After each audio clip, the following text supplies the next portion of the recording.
a todos, bienvenidos a Paredro, el podcast sobre literatura, autores, editores y demás campos de acción. Les doy la bienvenida a un capítulo muy especial el día de hoy porque nos acompaña un autor en el que debo aceptarle, no se lo había dicho aún, en el que habíamos estado detrás hace mucho tiempo con muchas ganas de poder hablar con él luego de unos intercambios epistolares sobre los que les estaremos contando y un autor que me atrevo a decir sin ningún rodeo que no es solamente uno de los autores que más vende, y no es que eso sea importante, sino uno de los autores más leídos que tiene este país, y eso ya es mucho que nos habla, y sobre todo en esta época, de lo que son nuestros jóvenes y de lo que es nuestra juventud. Así que sin mayores preámbulos, Mario Mendoza, bienvenido a Paredro. Mil gracias, Camilo. Un placer conversar contigo. Muchísimas gracias. Mario, mientras empezamos a hablar, está en este momento la reedición de tu obra.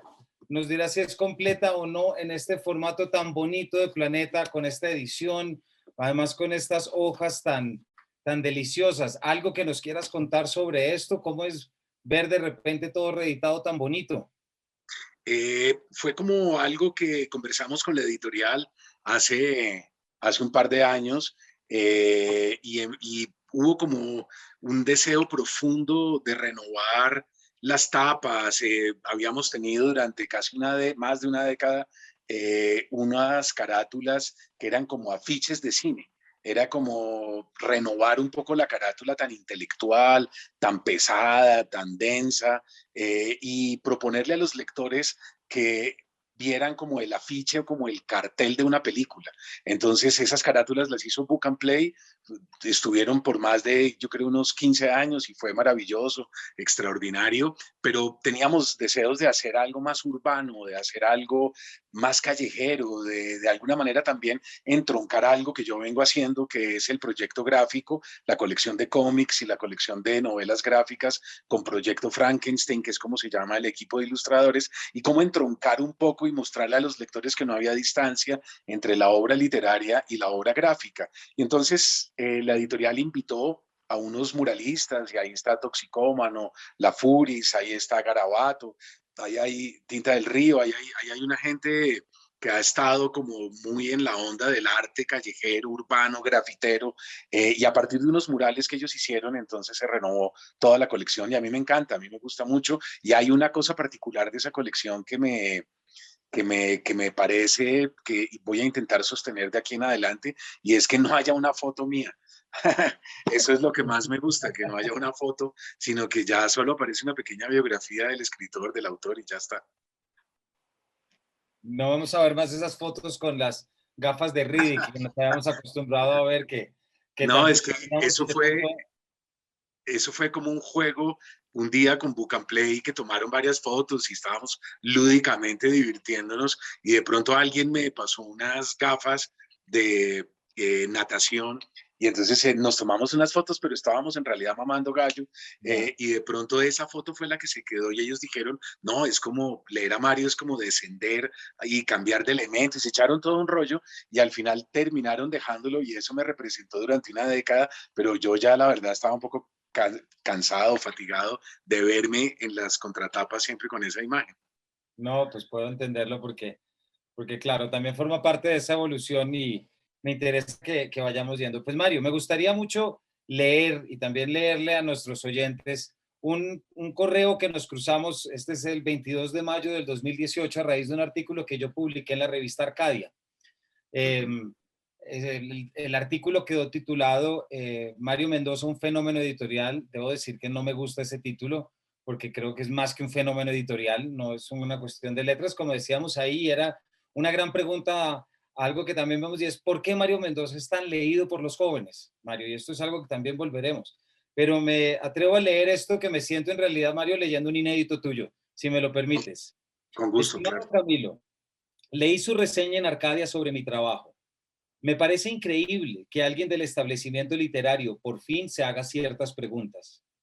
Le agradezco enormemente su generosidad intelectual al cuestionar, al dudar, aunque sea por un segundo, acerca de eso que en la academia hemos llamado el canon y que muchas veces no es más que acartonamiento y cobardía disfrazados. La estética de la forma apunta a la retórica, pero no hay que olvidar que existe también la estética de la fuerza, que apunta más a la vida. Y ambas son estéticas. A ambas les compete la belleza. Sin embargo, en una sociedad como la nuestra, adicta a los gramáticos y a los filólogos, es evidente que les interese más la primera, porque de alguna manera la estética de la forma deja la realidad intacta y perpetúa los privilegios de los fuertes y los poderosos. Es difícil que la retórica se adentre en los meandros de la América Latina profunda. El escritor de élite protege a los suyos, protege a aquellos que lo patrocinan y lo aplauden. Al elegir la estética, uno elige a su vez una ética. Unas palabras, Mario, que me parece que resuenan y creo que siguen resonando en gran parte de lo que tú piensas y de lo que tú haces, ¿cierto? Es que fíjate bien, Camilo, que cuando yo opto por la forma o por la retórica o por esa corriente latinoamericana que es tan poderosa y que yo disfruto a veces como lector, porque debo decir que como lector yo lo disfruto a veces mucho, es el torrente de nuestro lenguaje, de nuestra lengua que es abrumador, ¿verdad? El español es sumamente rico en juegos, matices, y eso significa a veces que uno se va quedando engolosinado en esos ritmos, en esos vértigos, en esas idas y venidas y en esos laberintos lúdicos que uno puede construir cuando está escribiendo. Ahí García Márquez decía que uno en realidad lo que tenía para encantar al lector era el ritmo. ¿No? Es como un tam tam, como unos tambores, como una percusión que uno va construyendo, ¿no? Son como las corcheas y las semicorcheas para un músico. Entonces uno tiene el punto seguido, punto aparte, punto y coma, y eso va generando esa especie como de encantamiento o de hipnosis, y el español permite unos ritmos tremendos que uno lo siente en la música también, uno lo siente en la salsa, uno lo siente en el merengue, uno lo siente en el hip hop, en el rap en español, que es muy distinto cuando uno lo oye en inglés. Entonces, esos juegos van creando de alguna manera como un adormecimiento y uno es tentado por ello. Es toda la corriente también del neobarroco latinoamericano que viene desde Carpentier, Lezama Lima, todo ese ritmo caribeño que además es tremendo, donde está Cuba, Puerto Rico, ¿no? Y que finalmente nos da un Nobel que es algo que yo admiro y respeto como lector profundamente. Pero hay otra generación que se crió después, en los años 70 y en los 80, en la calle, en unas megalópolis latinoamericanas que estaban estallando de mil formas y que robaron de alguna manera cosas que venían de lo antiacadémico, es decir, que venía del melodrama televisivo, que venía del cómic, ¿no? Que es una cultura sumamente callejera, sumamente popular, que venía del hip hop, que venía de la balada romántica de nuestros cantantes. Yo no creo que uno esté en una panadería despidiéndose de una novia y le suene Eric Satie o le suene Beethoven o le suene, no, a uno le suena Palito Ortega, a uno le suena finalmente Leonardo Fabio y hay algo un poco anodino y a veces que da vergüenza en ese melodrama. Venimos también de la telenovela, ¿no? Venimos de Betty la Fea, venimos de Café, venimos de Delia Fialo, que acaba de morir justamente esta semana, una gran escritora de telenovelas latinoamericanas muy famosas. Esa fue nuestra educación sentimental. La educación sentimental latinoamericana no viene finalmente de las grandes artes o del canon, viene de gustos y de formas muy populares y viene del melodrama televisivo sobre todo, ¿no? Es imposible despedirse siendo latinoamericano de un amor de una manera trágica. Uno siempre se despide de una manera melodramática, que tiene algo ridículo. Entonces, aunque uno sea muy inteligente y aunque uno haya leído a Shakespeare, no puede evitar jamás estar dentro del melodrama. Entonces, los que empezamos a robar del hip hop, del rap, del melodrama, del cómic, fuimos enfrentando una crisis tremenda porque yo he sido un académico, yo vengo de la academia. Lo que la gente a veces desconoce de mí es que yo tengo un pasado sumamente universitario, digamos. Yo tengo un pregrado en literatura, yo fui profesor del departamento de literatura de la Universidad Javeriana por más de 10 años, tengo una maestría, iba a hacer un doctorado en Estados Unidos, en Virginia, y mandé al quinto infierno el doctorado tenía una beca para hacer el doctorado, para regresarme a publicar una novela súper callejera que era Scorpio City, que casi me crucifica la crítica cuando saco esa novela, y excepto María Mercedes Carranza, que en la revista Semana sacó una cosa muy bella y que yo le agradecí siempre, pero excepto eso fueron críticas feroces. Entonces yo tengo como ese pasado muy académico, muy universitario, y de pronto tuve que enfrentar esa megalópolis y tuve que darme cuenta que los arquetipos habían cambiado, que ya no era París, que ya no era Nueva York, el Manhattan Transfer de John Dos Passos o ese Nueva York que hemos admirado en Paul Auster. No, era Ciudad de México, Río de Janeiro, Bangkok, Bogotá, las favelas, el rap, los muchachos callejeros con sus cortes de pelo, sus crestas anaranjadas, de pronto subiéndose a los metros o a los buses de manera muy agresiva y muy violenta, y cómo contar esa ciudad. Entonces yo me di cuenta rápidamente que no podía agarrarme de Lezama Lima, no podía agarrarme de Carpentier, no podía cogerme de esa tradición que yo admiraba como lector, sino que tenía que entrar en unos vértigos distintos. Eso fue entrar en el anticanon, y sabía que me iba a costar un precio terrible que me costó y me sigue costando durante más de 20 años, que era que la crítica y la academia finalmente me crucificaran como lo hicieron, pero creo que la aventura valió la pena y creo que ahí hay una obra en donde hay una búsqueda muy honesta, muy limpia, que a algunos les gusta, que a otros no, pero lo que no pueden cuestionar es la honestidad de la búsqueda. Exactamente, Mario, muchas gracias. Y además porque mientras te estoy escuchando, bueno, y que ya queda bastante claro lo que es esa estética de la fuerza y la estética del movimiento, que es eso que protagonizó por lo menos la estética bogotana, ese redescubrimiento en la primera década de los 2000 y lo que terminó siendo los 90.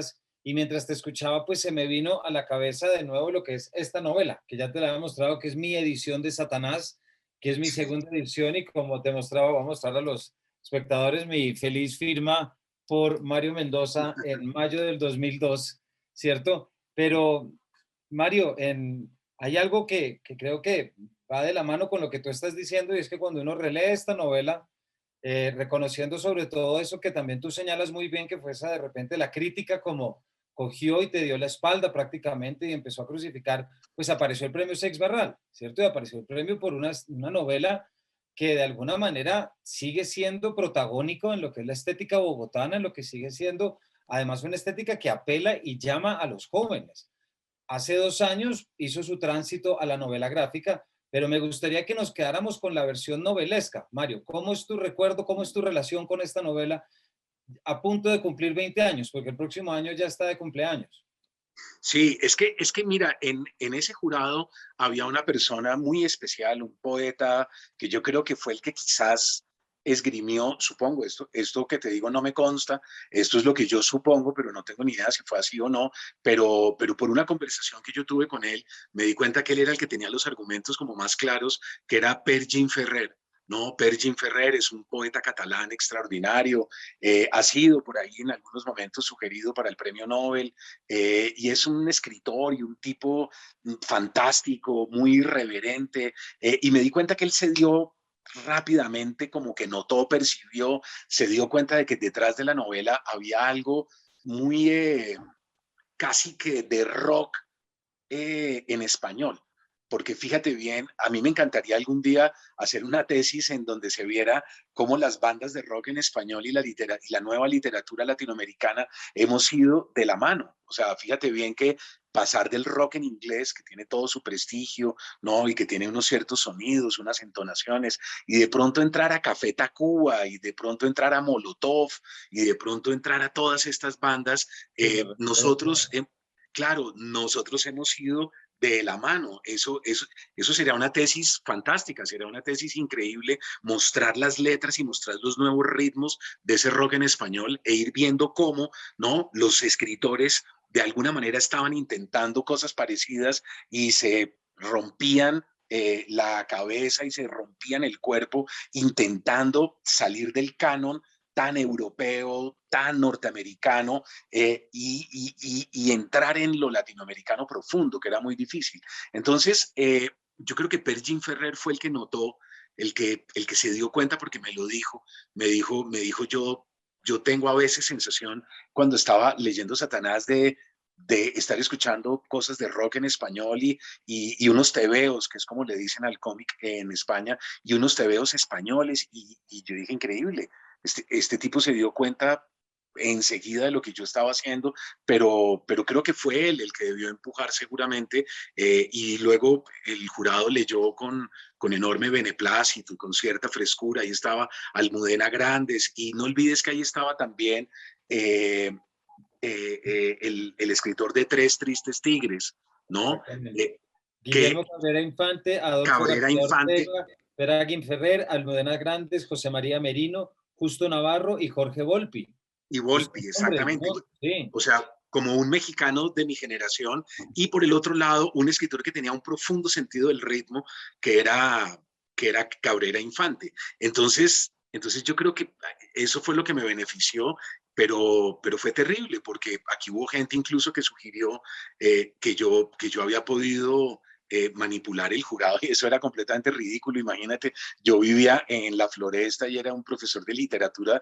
Jamás en mi vida había salido de Colombia, mi obra nunca, yo sí, pero digo, mi obra como autor, yo nunca había sido traducido, nunca había sido publicado por fuera del país, y llamar yo, ¿a quién podía yo llamar a presionar para que votara por mí? Era completamente estúpido. Alguien incluso en la rueda de prensa en Barcelona me dijo, porque recuerdo la pregunta textual, me dijo, ¿quién se movió entre bambalinas para que usted ganara el premio, Mendoza?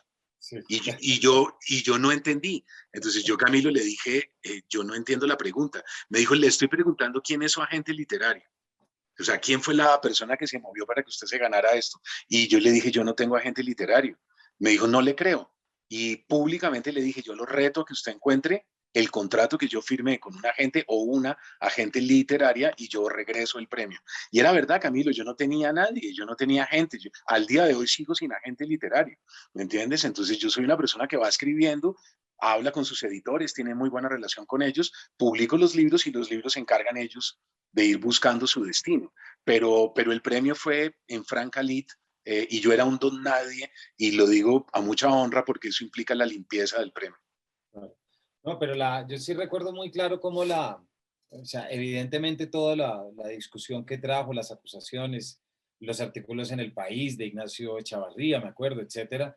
Pero sin embargo, la novela llegó para quedarse, Mario, y quedó, y de repente apeló a la conciencia y a la estética de miles de jóvenes que al sol de hoy la siguen leyendo, la siguen visitando y siguen encontrando en ellas unas respuestas categóricas, de personajes que están a punto de tomar decisiones bajo una inminencia que hace caso precisamente de la estética del movimiento. Si algo caracteriza a estos personajes, puedo decir, no sé, prácticamente, o podemos ir viéndolo desde Relato de un asesino, que en el prólogo a esta nueva edición tú también hablas de cómo precisamente esta es una novela que tú utilizas para romperte de lo académico, y yo te entiendo perfectamente lo que eso representa, ¿no? ¿Por qué no nos cuentas un poco lo que resultó y cómo empezó a hacer ese camino ya una vez defines? Porque recuerdo también ese libro de cuentos, Una escalera al cielo, si no me equivoco, y después aparece este, y aquí ya hay como un Mario Mendoza 2.0, o de pronto no 2.0, sino el que siempre había estado y que sencillamente el público estaba pidiendo algo distinto.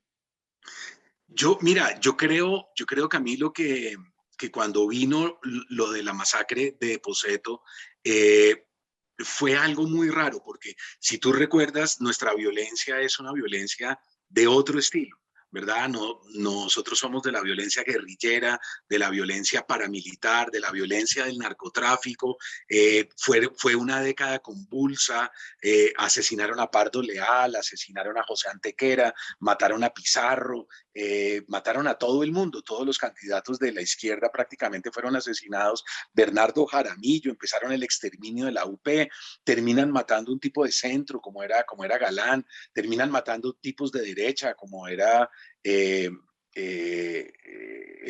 el periodista y director de el periódico El Siglo, Álvaro Gómez, que me había corregido textos porque yo había publicado en el Nuevo Siglo cosas ahí como era el único periódico que me había publicado, entonces mi papá se reía mucho porque era un profesor de la Nacional y decía lo que me faltaba, pues un hijo godo publicando en el Siglo, pero la verdad es que Álvaro Gómez era un tipo tremendo, era un corrector y fue un tipo al que yo le aprendí muchísimo. Todas las correcciones que me hizo de mis artículos nunca las olvido.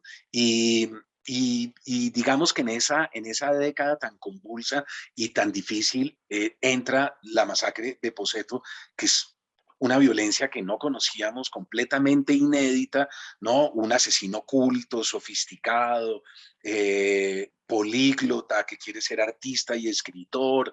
Eso era del mundo anglosajón, eso lo habíamos visto en las películas y lo habíamos leído en los textos anglosajones, ¿no? Más adelante, porque ahí no se había nombrado ese asesino todavía, necesitaríamos una década, casi 15 años, para poder nombrar que es un spree killer, ¿no? Que es un asesino relámpago. Entonces, cuando entra eso y fractura la ciudad en dos, yo me doy cuenta de que acabamos de entrar en otra cosa, en otra zona, que algo está pasando, y esa obsesión como por dar con las claves de esa ciudad latinoamericana me obligan a entrar en Relato de un asesino y en Satanás. Pero yo lo que creo que los lectores jóvenes percibieron ahí es que la desesperación del spree killer, en una medida pequeña, reducida, la tenemos todos. Que de alguna manera todos estamos contra las cuerdas, que todos estamos cansados de nosotros mismos, que es una época en donde somos un poco psicóticos, depresivos, en donde desconfiamos de nosotros mismos. Nosotros no tenemos esa seguridad en nosotros que tenían nuestros padres. ¿Te acuerdas que era una cosa increíble cuando el papá llegaba a la casa y hablaba con una seguridad, daba órdenes y ponía una ética y unos horarios en la casa, dictaminaba, aconsejaba? Hoy en día nosotros, a la edad que ya tenemos, Camilo, no somos capaces de tener ese tono de nuestros padres por una sencilla razón, porque nosotros desconfiamos de nosotros ya todo el tiempo, no nos sentimos capaces de dictaminar qué es lo que hay que hacer, ¿no? ¿Cuál es finalmente la ley? Entonces, yo creo que estamos perdidos, extraviados, estamos un poco catatónicos, estamos con antidepresivos, estamos en un mundo sentimental que está cruzado por el desamor, por algo que nosotros mismos no entendemos y vivimos en ese mare magnum de confusión.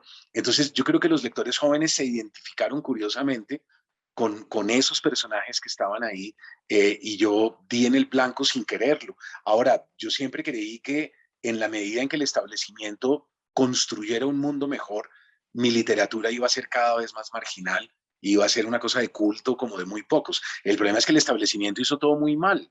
Entonces, fue creando más injusticia, más marginalidad, más desesperación. Las redes sociales fueron creando todavía una confusión aún mayor, ¿verdad? Y un desespero aún mayor. Y la obra fue teniendo cada vez más personas que estaban al margen y menos personas en el centro. Pero eso fue aleatorio, eso fue en realidad algo muy curioso, y pues bueno, se lo debo un poco a la mediocridad y al fracaso de nuestros dirigentes. Pues yo creo, Mario, pero esto lo voy a retomar, lo pongo a manera como de, sobre lo que voy a volver, que yo creo que de alguna manera leer tus obras, conocer tus personajes, es tener una guía práctica para entender muchas de las aspiraciones y de las emociones que están viviendo los jóvenes en los últimos 2, 3 meses en Colombia. Fíjate, y mucha de la puesta a flor de piel de lo que es esa exclusión, de lo que es ese no escucharse y de lo que es esa búsqueda de decisiones categóricas que muchas veces no pasan por el diálogo, no pasan por la transformación como le ocurre a tus personajes, que en 2 páginas pueden pasar muchas cosas y luego en 10 se puede ralentizar. Pero esa velocidad de la que volvemos hablando parece a través de tu novela darle a los jóvenes 2 cosas que yo estaba anotando aquí. Por un lado, pienso en títulos como La melancolía de los feos, ese sentido de la vulnerabilidad, ¿cierto? Esa vulnerabilidad que se puede sacar, ese sentido de outsider. Pero algo que venía con tus otra colección, digámoslo, y es algo que yo sé que los jóvenes que te siguen lo tienen muy tatuado, que es escribir es resistir, ¿cierto? Sí, sí, yo creo, pues mira, Camilo, yo creo que el mundo intelectual ha sido cómplice de lo que ha sucedido, porque fíjate que el mundo intelectual construye élite sin darse cuenta, pero se va elitizando. Entonces, en el mundo intelectual hablan de democracia, claro. Entonces, si tú le preguntas a cualquiera dentro del mundo intelectual y dentro del panorama cultural colombiano, entonces todo el mundo te dice, no, la democracia, por supuesto, no, todos somos iguales, la Revolución Francesa, la Declaración de los Derechos del Hombre, pero no importa lo que ellos digan, lo que tampoco importa lo que ellos creen que hacen, eso tampoco importa. Lo que importa es lo que hacen de verdad. Entonces, si tú estás viviendo en el norte de la ciudad, Camilo, y si tú llevas meses sin ir al sur de Bogotá, si tú no conoces Ciudad Bolívar, si tú no tienes ni idea qué es Bosa, si tú no conoces esas calles como si fueras noruego, o como si fueras sueco, o como si fueras un canadiense, ¿verdad? Estás en problemas. Si tú pasas un año y medio, y tú no tienes amigos negros, no tienes amigos indígenas, no tienes novias ni tienes parejas que vivan en estratos populares o que sean negras o que sean indígenas, morenas, etcétera, ¿qué significa? Que tú eres un clasista inconsciente, que tú eres un racista inconsciente.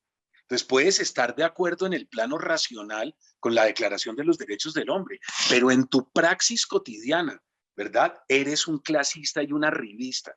Y en el mundo intelectual, el gran problema que hay es que el establecimiento, la clase alta, te va abrazando, te va seduciendo poco a poco lentamente. Te da un abrazo y en ese abrazo termina castrándote, ¿no? Porque es un abrazo que te castra creativamente y te manda un mensaje subliminal muy fuerte, ¿no? Tú eres un tipo culto, tú eres un tipo educado, ¿no? Esperamos lo mejor de ti. Estamos pensando en ti para la agregaduría cultural de la embajada en París. Nos gustaría mucho que estuvieras en Praga, ¿no? Porque tú eres un tipo con una hoja de vida impecable, revisamos tus estudios, ¿no? Y has hecho una cosa muy importante, no has traicionado la clase. ¿No? Porque si traicionas la clase, eso sí no te lo perdonan, ¿no? Sal con una indígena huitoto o ten una novia chocuana o guajira, ¿verdad? Cantante de rap o cualquier cosa y ahí te jodiste, ¿no? Esa clase no te perdona eso. Entonces, si tú has construido una vida acorde con las normas del establecimiento, de la cultura, del canon, ellos te premian y empiezas a escalar y empiezas a relacionarte con embajadores, con gente de la cultura. Ahí te jodiste, Camilo. Ahí te jodiste, hermano, ahí estás jodido, ¿verdad? Tú, si de verdad crees en la democracia, si de verdad crees en el poder de la palabra, en el poder del verbo, en que la biblioteca es una emancipación, tienes que salir a la América Latina y tienes que romper todo lo que te han enseñado, todo lo que te dijeron desde que eras pequeño, esos pequeños consejos de mamá y papá de relaciónate bien, ¿no? Qué linda tu novia, maravillosa tu novia, nos cayó muy bien, ¿no? Los apellidos, ¿no? Ella hizo una maestría en París. Estamos felices, ojalá te cases con ella. Entonces tú vas guardando las normas y en el fondo eres un tipo obediente que reprodujo los esquemas de la violencia en Colombia. Porque ¿cuál es el origen de la violencia en Colombia, Camilo? Que no nos mezclamos. No nos mezclamos, ese es el origen. Los muchachos de las barricadas están ya hartos, saturados, no pueden más con el clasismo casi que estructural y con el racismo estructural, ¿verdad?, que hay en la sociedad colombiana. Entonces, los hemos dejado de lado, los hemos marginado, los hemos excluido, los hemos insultado, les hemos escupido, les hemos mentido, ¿no? Y eso es lo que ya no pueden más. Ellos prefieren morirse, como decía uno de los carteles que yo vi en una de las marchas y de las protestas. Atrás tenía un cartel que decía: dispárenme, mátenme, no puedo más, ¿verdad? Ya qué ilusión, ya no hay becas, ya no hay forma de entrar ahí. Entonces seguimos lanzando libros en salones elegantes. Entonces nosotros vamos al hotel tal, alquilamos el salón tal, una persona que también es de la élite presenta el libro del escritor tal, ¿no? Y entonces, ¿quiénes entran ahí? Pues si tú eres de Sierra Morena, si tú eres de Lucero Alto, de Lucero Bajo, si tú eres de Danubio Azul o de Altos de Cazucá, vas a entrar a ese salón elegante. No, ¿por qué? Porque los encargados de seguridad del hotel te van a revisar y te van a mirar como si te robaras las estatuas, si te fueras a robar los ceniceros, si te fueras a robar todo lo que está en el hotel. Entonces ahí no puedes entrar ni con tus zapatos rotos, ni con tus mochilas, ni con tu pequeño blue jean de la semana. Ahí solo entra la gente elegante que va al lanzamiento del libro. Entonces, el canon ha fomentado y hemos todos participado de la exclusión y de la marginalidad, y eso es lo que yo creo que nos cuesta tanto trabajo revisarnos. Nosotros preferimos culpar a otros, los dirigentes, la política, el narcotráfico, no sé qué, que decir: carajo, nosotros hicimos cosas horribles y nosotros no hemos hecho sino reproducir esquemas de mierda que han terminado jodiendo a todas las nuevas generaciones y que los ha obligado a salir a la calle, a morir, y que prefieren eso que seguir pisoteados por las prácticas que nosotros mismos hemos dado ejemplo a lo largo de décadas y a lo largo de centurias. Horrible, Camilo, ¿no? Pero ¿quién del gremio nuestro va a aceptar eso? Nadie. Claro. Mario, mientras te escucho, pues obviamente me resuenan personajes y tramas, pero aunque todavía nos queda un ratico, no quiero que se nos acabe el tiempo sin preguntarte, Mario, porque sé que muchos de nuestros oyentes se lo preguntarán: ¿cómo es tu ejercicio literario en el momento en el que tienes estas convicciones y las conviertes en novela? Porque ya sabemos que tienes un estilo determinado, unas estructuras. ¿Hay alguna práctica que tú lleves? ¿Hay algo que, cómo consigues tus historias? O de pronto cuando vas a escribir la novela, repasas novelas que te hablen sobre ella. ¿Nos cuentas un poquito de tu técnica? Mira, yo tomo muchas notas de mil cosas que me parece que podrían convertirse en relatos o en novelas. Tengo libretas enteras, cuadernos, pero en realidad se me va muriendo el 90% de lo que tengo anotado, ahí se muere. Eh, pero hay cosas que me persiguen, que me obsesionan, que no me dejan dormir y que se me imponen a las malas, que a veces yo quisiera olvidarlas, pero no puedo. Esas son las que termino escribiendo. Entonces, primero es algo muy irracional, es algo muy que no pasa, digamos, por diagramas, por estructuras narrativas, es algo completamente irracional, pero después sí entro en el trabajo de dibujar estructuras, de empezar a ver cómo voy a narrar. Y el método que yo tengo es que yo nunca, si voy a hacer una novela, nunca voy a escribir una novela. Eso lo tengo clarísimo. Porque si en la primera página pienso en que voy a escribir una novela, es tan demoledor. Es la famosa caricatura y el dibujo del pánico del escritor en la primera página sentado que no sabe qué hacer, paralizado. No, yo nunca digo voy a escribir una novela y esta es la página 1 y me faltan 300. Uy, me parece que ese peso termina demoliéndote. No, yo lo que hago es que divido en escenas y trabajo como en las escaletas de cine. Entonces tengo 150, 250 escenas más o menos delimitadas. Fulano de tal llega hasta la ventana de su casa, mira la ciudad y recuerda un amor pasado. Ta, una. Más adelante se da cuenta que saca una botella, consulta una película y pone la película y al final se da cuenta que ese es el amor de su vida y termina suicidándose y se va a lanzar por la azotea. Digamos, me lo acabo de inventar. Entonces, ahí hay 5 o 7 escenas.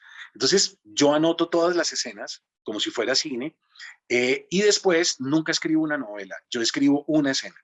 Entonces, yo me levanto todos los días y digo, hoy voy a escribir la escena 142.